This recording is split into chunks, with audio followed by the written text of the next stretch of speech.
La saison de l'Inter de Milan est catastrophique. L'Inter de Milan, saison blanche, du moins jusqu'à présent. Saison blanche. Sur le plan domestique, l'Inter n'a rien gagné. L'Inter a perdu le Scudetto dans la dernière journée de Serie A. Naples s'est imposé 2-0. But de McTominay, but de Lukaku. Malgré la victoire de l'Inter qui a fait tourner durant ce match-là, eh bien, l'Inter n'a pas pu avoir le Scudetto. Et l'Inter a pratiquement 7 jours pour se reposer. 7 jours pour revenir frais, pour arriver frais au match de la finale de Ligue des Champions. 7 jours pour changer sa saison. Et personnellement, j'y crois. J'y crois personnellement parce que lorsqu'une équipe comme l'Inter qui compte en Italie fait une saison blanche, eh bien, je pense pour ma part que l'Inter ne ratera pas l'occasion de couronner sa saison avec le plus beau trophée. L'Inter ne ratera pas l'occasion de finir en apothéose. Et même si en France, même si avec notre prisme franco-français, on voit bien évidemment le PSG trop beau, on voit bien évidemment le PSG briller, on voit bien évidemment les individualités du PSG qui sont très fortes, je le reconnais. Mais n'enterrons pas très vite l'Inter.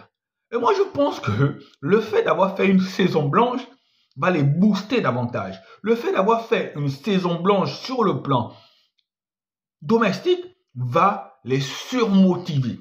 Ils arriveront à Berlin avec une envie de mesurer, de remporter ce match-là. Pour eux, ils sont dans la même configuration que contre le FC Barcelone.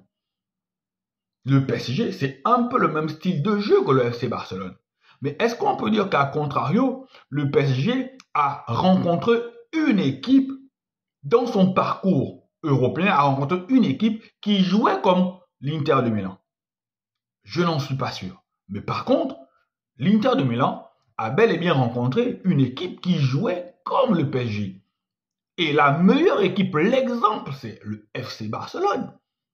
Donc pour ma part, cette finale-là sera une finale indécise. Un peu comme on nous promettait, je pense que c'était la finale de 2022 où on a eu l'Inter et Manchester City. Manchester City qui était très très en forme, qui avait des joueurs exceptionnels, Kevin De Bruyne, Bernardo Silva, tout ce que vous voulez. On avait un Haaland au sommet de son art, buteur, serial buteur. Mais malgré cela, l'Inter est arrivé, l'Inter a regardé Manchester City droit dans les yeux. Et ce match-là s'est simplement soldé par une victoire 1-0 de Manchester City. Donc moi, je ne vois pas tellement que le PSG va dominer de la tête et des épaules l'Inter de Milan. Non, les gars. Ce n'est pas un match ordinaire. Ce n'est pas un match de quart de finale. On est en finale de la Ligue des Champions. En finale de la Ligue des Champions. Et sincèrement, j'ai un petit sentiment qui me dit l'Inter ne voudra pas rater sa saison. L'Inter va terminer en apothéose. Les deux clubs peuvent écrire l'histoire. Le PSG peut écrire l'histoire en accrochant la première étoile sur son maillot. Et, à contrario, l'Inter peut inscrire une troisième étoile sur sa tunique. Les amis, ça va être une explosion d'émotions.